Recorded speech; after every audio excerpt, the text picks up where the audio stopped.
오늘은 하나님과 함께 일하는 일꾼, 이렇게 제목을 잡았습니다. 오늘 6장 1절에 보면은 우리가 하나님과 함께 일하는 자로서 너희를 권하노니 하나님의 은혜를 헛되이 받지 말라 그랬습니다. 첫째는 하나님의 일꾼은 하나님의 은혜를 헛되이 받지 말라는 그러니까 이 은혜, 우리는 사실 은혜로 살잖아요. 은혜는 카리스라고 하는 헬라 말인데 기쁨, 감사 이런 뜻이 있어요.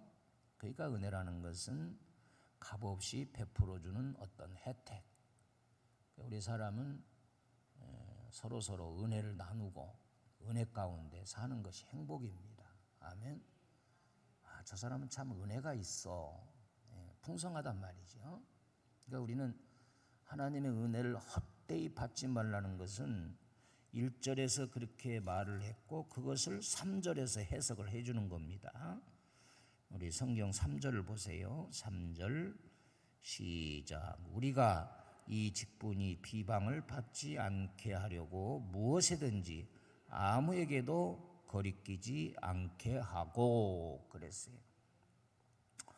그래서 하나님과 함께 일하는 일꾼은 첫째로 하나님의 일꾼은 은혜를 받아야 된다. 은혜를 받아요.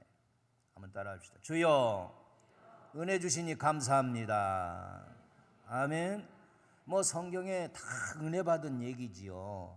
그러나 몇 군데를 보면은 누가복음 1장 30절에서는 마리아에게 성령이 찾아가서 천사가 뭐라고 했어요? 아들이 잉태될 거리라는 거예요. 결국은 선택의 은혜죠. 천사가 이르되 마리아여 무서워하지 말라 내가 하나님께 은혜를 입었느니라. 그래 하나님의 은혜를 입었다는 말에 이 마리아는 온 인류 중에 예수 그리스도를 내 몸을 통해서 이 땅에 탄생케 하는 영광을 받았단 말이에요. 또 마가복음 5장 27절 29절에 보면 우리가 잘 아는 대로 혈루병 여인이 예수님을 뒤에서 옷자락을 만졌더니 자기가 12년 동안 병을 가지고 얼마나 고생했겠어요. 그저 하혈을 하고 여기저기 다 찾아도 낫지 않았어요. 예수님을 만나서 치료의 은혜를 받았단 말이에요. 할렐루야. 또 마가복음 10장 50절에서 52절 보니까 이 소경 바디메오는 자기 인생의 문제를 해결했습니다. 여러분 앞을 못 보는 이 소경이 정말 불쌍한 것 같아요. 제일 불쌍한 게 앞을 못 보는 그거 아니겠어요? 자유롭게 이렇게 행동을 할 수가 있습니까? 얼마나 보고 싶겠어요. 여러분들 우리가 눈 뜨고 환경도 보고 사람도 알아볼 수 있다는 거 은혜입니다. 아멘. 그 예수님이 지나간다는 소식에 소리를 지르면서 티메오의 아들 바디메오가 예수 선생이여 나를 불쌍히 여겨주시옵소서. 주님의 은혜를 구했단 말이에요. 그 소리에 예수님이 감격해서 예수님이 이 바디메오의 인생의 문제 눈을 팍 뜨게 하시니까 예수님을 따라다녔어요. 얼마나 내 눈을 예수님이 뜨게 해주셨어. 우리 인생의 어려운 문제, 내 고민들 우리 주님의 은혜를 구하면 내 인생의 문제가 해결될 수 있다는 사실을 믿으시길 바랍니다. 누가복음 19장 8절에서 10절까지 보면 삭개오는 구원의 은혜를 받았어요. 민족을 팔아먹는 그러한 매국노라는 소리를 들을 때마다 얼마나 괴로웠겠어요. 로마와 정부와 손을 잡고 세금을 무겁게 매기고 그 중에서 자기도 소득을 취하고 돈은 벌었지만 그러나 뒤에 살아 소곤소곤대는 자기를 욕하는 그러니 얼마나 괴롭겠냐. 그래 예수님이 보고 싶었어요. 그런데 많은 회중들이 있어가지고 어떻게 갈 수가 없으니까 이 세리장인 사람이 말이요 뽕나무에 올라가가지고 예수님을 보겠다고 이렇게 보고 있는데 예수님이 그럼 지나가시다가 뽕나무 밑에서 삭개오야 내려오너라. 깜짝 놀라서 떨어질 뻔 알았잖아. 그리고 오늘 내가 네 집에서 하룻밤 유하해야 되겠다 하면서 예수님이 그 집에 들어가니까 죄인의 집에 들어갔다고 얼마나 수근수근 되는지 몰라요. 그때 이 삭개오가 성령의 감동을 받고 벌떡 일어서더니 내 재산 소유의 절반을 가난한 사람을 위해서 내놓겠다. 내가 남의 것을 토색하거나 도둑질한 거 있으면 4배나 갚겠다고. 이건 성경 말씀으로 돌아온 거예요. 오늘 이 집에 구원이 이르렀다. 예수님이 구원의 은혜를 그 집에 이르신 줄로 믿으시길 바랍니다. 여러분, 우리는 사실 우리 하나님의 은혜를 받아야 하나님의 일꾼이 된다는 사실을 믿으시길 바랍니다. 그래서 사도 바울은 늘 하나님의 은혜를 고백했어요. 고린도전서 15장 10절에도 나의 나 된 것은 하나님의 은혜로 된 것이니 내게 주신 그의 은혜가 헛되지 아니하여 내가 모든 사도보다 더 많이 수고하였으나 내가 한 것이 아니요 오직 나와 함께 하신 하나님의 은혜로다. 자기가 하기는 하지만 그렇죠? 내가 목회를 하고 우리 장로님들이 주의 일을 위해서 수고도 하지만 사도 바울의 영성은 뭐냐? 내가 하는 게 아니라 내 속에 계신 성령이 나에게 하는 것이야. 아멘. 성령이 자신을 이끌어주기 때문에 이 사도 바울은 끝까지 승리할 수가 있었어요. 여러분, 우리가 회사를 다니든지 무슨 일을 하든지 때로는 소진이 돼가지고 기력이 쇠하고 인생 포기하고 싶기도 그러잖아요. 조사받다가 막 기력이 소진되니까 그냥 깊은 산속에 들어가서 목을 맺고 자살하질 않나, 건물에서 뛰어내리질 않나, 자동차를 몰고 가다가 막 박치기를 안 하나. 이게 왜 그럴까요? 소진되기 때문에, 기력이 없어진다. 그런데 사도 바울은 이상해요. 하면 할수록 기쁨이 충만하고 힘이 나는 거요. 그리고 나의 갈 길을 다 마쳤다고 자신 있게 고백하는 거예요. 이게 뭐냐? 내게 하는 것이 아니고 성령님이 하신다. 아멘. 그러니까 성령님과 함께 일하니까, 하나님과 함께 일하니까 예수 그리스도의 사도로서 자기의 사명을 감당하는 거예요. 여러분, 목회자들도 가만보면은 목회가 힘들어서 도중에 하차하는 사람들 많아요. 우리 대학 74학번 그때 당시 입학은 한 40-50명 했어요. 그런데 중간에 50%는 다 사회로 나가고 어디로 가고 다 뿔뿔이 헤어지고, 지금 남은 거 보면 한 15% 남았나? 도중에 먼저 소천한 사람도 있고. 왜 그럴까? 이 성령님을 의지하지 않는 목회는 그렇게 힘들어요. 이때쯤은 뭐 쓰러졌다는 그런 사람도 많이 나오고, 풍이 왔다는 사람들, 이 정신적인 스트레스를 이기지 못하면 이게 육체로 가는 것 같아요. 그러니까 우리가 연약한 거예요. 그래서 사도 바울은 우리를 질그릇이래요. 질그릇.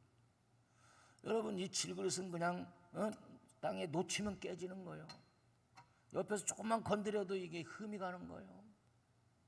그렇게 우리 인간은 연약한 거. 감기만 걸려도 콜록콜록하고 수건 싸매고 눕지를 않는가. 누가 말 한마디 했다고 나가 죽으라고 했다고 또 힘들고.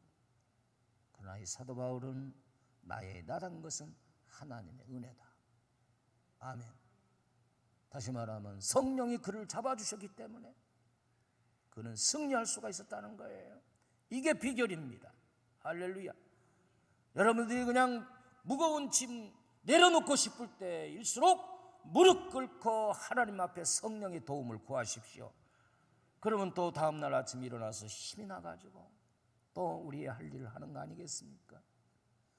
그래서 우리 성도들은 은혜를 받아야 되는데 그 은혜를 헛되이 받지 말라. 이것은 하나님의 은혜를 받고 하나님이 일꾼으로 세워주셨는데 하나님과 함께 일하지 않고 내가 독단적으로 일을 할 때는 육신이 나에게 정욕이 사로잡혀서 나의 직임을 감당하지 못한단 말이에요. 그런 현상이 뭐냐? 고린도전서 6장 15절에 뭐라고 했어요?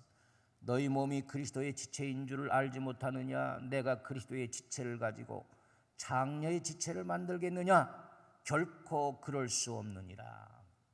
여러분들, 고린도 교회가 하나님의 은사도 많이 받았어요. 그러나 그 은사 때문에 교만병에 그만 들어버리고, 또 교회가 부흥하고 성장했지만 바벌로 인해서 화목하지 못하고 분열의 문제가 생겼어요. 음란의 문제, 근친 상간의 그러한 음란의 문제까지 교회 안에 대두되고, 같은 성도끼리 송사하는 문제로 인해서 그들이 상처를 받고 도덕적 육체적으로 타락하여 하나님의 거룩한 지체인 사람들이 창기의 지체가 되었단 말이에요. 우상 섬기는 문제와 우상의 재물을 먹는 문제 때문에 다투고, 그리고 예배의 문제, 질서의 문제, 이런 문제들이 너희들이 은혜를 받았지만 이 은혜를 헛되이 받았다 이거예요. 여러분, 이 회사에 훌륭한 일꾼이라고 해서 딱 데리고 왔어. 고액의 연봉을 주면서. 그런데 이 직원이 그 값을 못하는 거예요. 회사의 정보를 빼돌리고 나중에는 배반하고 데모 일으키고, 그러면 이거예요. 헛되이 데리고 온 거란 말이에요. 헛되이 데리고 왔어. 하나님의 일꾼으로 하나님과 함께 일하도록 은혜를 주어서 세웠는데 그 은혜를 헛되이 낭비해서 세우지 않은 것만 오히려 못한 그런 경우가 일어날 수도 있다는 거예요.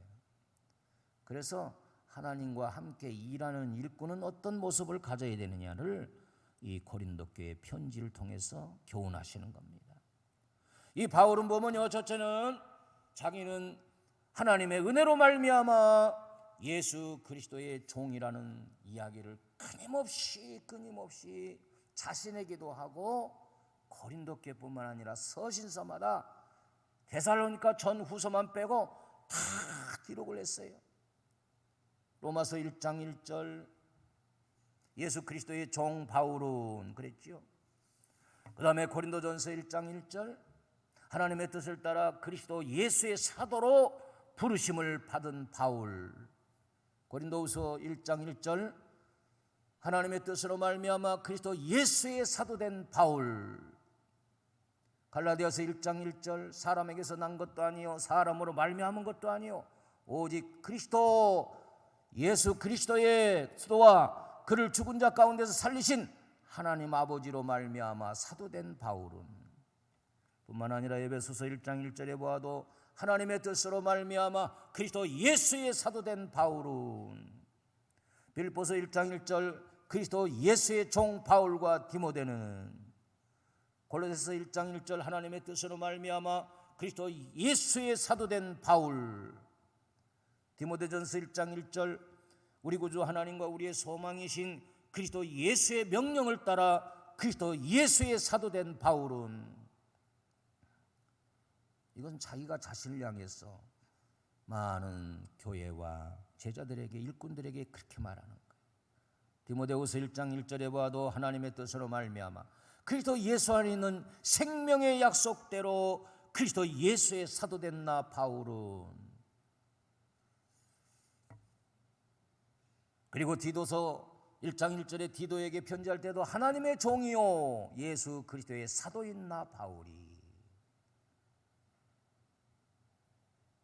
자기 자신을 하나님과 함께 일하는 하나님의 파트너다라는 것을 다 자기 자신에게도 말해주고, 많은 사람들에게 자기를 무시하는, 자기를 사도로 인정하지 않는 고린도 교회를 향하여서도 나는 하나님의 은혜로 사도된 나 바울이다. 너희들이 100번 1000번 나를 멸시하고 나를 무시해도 나는 예수 그리스도의 종이라는 거예요. 아멘. 이것이 사도 바울을 붙잡아주는 하나님의 능력이 아닌가. 이게 불신하는 교인들에게는 어떨지 몰라도 하나님이 들을 때는 너무너무 기특한 거예요. 하나님이 들을 때는 너무너무 좋은 거예요. 하나님 기분을 좋게 하는 거예요. 여러분, 요즘은 그 윤석열 총장과 추미애 법무장관과의 어떤 법적인 논쟁이 계속돼서 국민들의 마음을 좀 우울하게 하잖아요. 처음에 대통령이 임명장을 줄 때, 그리고 나서는 신문에 나와는 나는 어떤 사람의 일꾼이 아니라 공정한 법을 위해서 일하겠다고. 그 말이 멋진 거야. 그러면서 이 사도 바울이 기억나더라. 나는 사람의 종이 아니다. 예수 그리스도의 종이다. 하나님이 세우셨다. 할렐루야. 여러분들 이것이 흔들리지 말기를 바랍니다. 어쩌면 사람의 눈치를 보고 목회하는 것도 아니고, 사람의 비유 맞추려고 하는 것도 아니고, 딱 주님을 바라보면서 주님 앞에 해결받고 주님 앞에 나아가야 되는데, 사람들은 자꾸 끌어내리려고 하고 주저앉으려고 하고. 고린도 교회가 바울을 사도로 인정을 안 했단 말이에요. 당신이 사도요? 그 사도 바울이 목회하면서 그 점이 굉장히 힘들었던 것 같아요. 스트레스를 받았던 것 같아요. 여러분, 오늘날 참 그렇죠. 가정에서 엄마 아빠를 제껴놓고 순종하지 않습니다. 학교에서 선생님 제쳐놓은 지가 오래됐어요. 애들 그냥 잘못한 거 해치우시면 바로 112 신고해서 경찰이 옵니다. 참 선생님들 불쌍해요. 잠자는 거 깨우면 난리 나지요. 코만 골지 말고 자라. 응? 옛날에 담배 피다 걸리면 바로 그냥 정학이고 휴학이잖아요. 요즘 선생님들이 무서워서, 학생들이 무서워서 화장실도 못 가는 거예요. 여러분, 이렇게 오늘 세상이 질서가 무너지고, 고린도 교회 당시에도 그랬지만 오늘날은 더합니다. 요즘 젊은이들 다 그렇지요. 너무 이기주의고 상대를 배려하는 일이 없어요. 우리 교회는 여기 이제 주유소에 우리 차들이 다 기름을 넣는데, 한 번은 갔더니 카드가 꽂혀 있어. 이 사람이 기름을 넣고 그냥 간 거야. 그래서 제가 여기요, 그래서 요 카드를 빼가지고 줬더니, 그러네요. 목사님이니까 이렇게 해서 주시는데, 다른 사람은요 꽂혀 있으면요 말도 안 하고 다른 데 가서 넣습니다. 아니 그거 빼는 게 뭐가 그렇게? 그럼 이렇게 건네주면 그 사람이 찾으러 올 거예요, 아니냐고. 요즘은요 찾으러도 안 와요. 그냥 전화해가지고 카드 폐기시킵니다. 아니 그거 빼서 주는 게 싫어가지고 차를 뒤로 가든지 앞으로 가져서 그런 넣는다는 거예요. 너무 사람들이 이기지.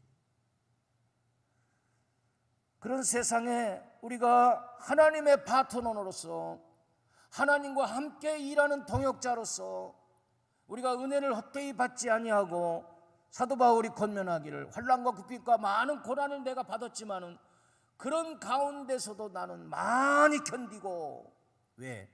하나님이 내 일의 일꾼의 파트너이기 때문에 그렇단 말이에요. 우리 사랑하는 성도 여러분은 옆에 하나님이 나의 파트너라는 사실을 꼭 믿으시길 바랍니다. 하나님과 함께 일해야 돼요. 하나님을 제쳐놓으려고 하지만 말씀으로 돌아가요. 언제나 말씀으로. 또 네 번째 보니까 성령의 감화와 능력 주심이 있었단 말이지요. 깨끗함과 지식과 오래 참음과 자비함과 성령의 감화와 거짓이 없는 사랑과 진리의 말씀과 하나님의 능력으로 의의 무기를 좌우에 가지고, 이런 어려움과 많은 환난과 그런 것들이 올수록 우리는 더더욱 깨끗하고 더욱 자비를 베풀고 성령의 감화로 거짓이 없는 자기를 지킨다는 거예요. 그럴 때 진주와 같은 보석이 만들어지는 거예요. 역경과 환난이 오지만은, 그러면서 결국은 하나님과 함께 일하는 파트너십을 가진 일꾼들은 결국은 행복하다. 따라합시다. 나는 하나님과 함께 일하니 행복합니다. 영광과 욕됨으로 그러했으며 악한 이름과 아름다운 이름으로 그러했느니라. 우리는 속이는 자 같으나 참되고 남들이 무명한 자 같으나 유명한 자요 죽은 자 같지만 보라 우리가 살아있고 징계를 받은 자 같으나 죽임을 당하지 아니하고 근심하는 자 같으나 항상 기뻐하고 가난한 자 같으나 많은 사람을 부유하게 하고 아무것도 없는 자 같으나 모든 것을 가진 자로다. 아멘. 천국을 소유하고 우리의 이름이 저 천국의 생명책에 기록이 되은 거예요. 야, 바울은 이렇게 하나님과 리더십을 가지고 하나님이 내 파트너라는 파트너십을 가지고 예수 그리스도의 종이라는 이 간절한 이 흔들리지 않는 그런 믿음 위에 세워졌기 때문에 어떤 고난과 역경과 매맞음과 자지 못함과 금절임과 이런 수많은 환난이 와도 나는 행복한데 누가 뭐라는 거예요. 이야, 이런 행복이 저와 여러분에게 함께하기를 주의 이름으로 축복합니다. 할렐루야. 여러분도 행복하게 일하시길 주의 이름으로 축원합니다. 오늘 그런 은혜가 저와 여러분에게 충만하기를 예수의 이름으로 축원합니다. 기도하시겠습니다. 할렐루야. 하나님을 찬양합니다. 고린도 후서의 6장에서 사도 바울은 하나님과 함께 일하는 파트너십을 강조하고 있습니다. 어려움과 역경과 환난과 고난과 많은 것들이 있었지만은 하나님이 내 옆에 꼭 붙어 있으니 그런 가운데서도 진주와 같이 빛나는 진실하고 자비가 많고 사랑이 많은 그러기에 없는 자 같아 보이지만 있는 자고 부자이고 행복하고 그런 하나님의 일꾼임을 고백합니다. 참 부럽습니다. 사도 바울과 같은 그런 믿음 반석 위에 저희들도 세워 주옵소서. 내가 혼자 일하는 것이 아니라 하나님이 나와 파트너가 되어서 예수 그리스도의 종으로서 남은 사역들을 잘 감당할 뿐만 아니라 우리 하나님의 영광을 드러내는 행복한 일꾼들이 다 될 수 있도록 여호와여 축복하여 주시옵소서. 예수님의 이름으로 축복하며 감사하며 기도 올리옵나이다.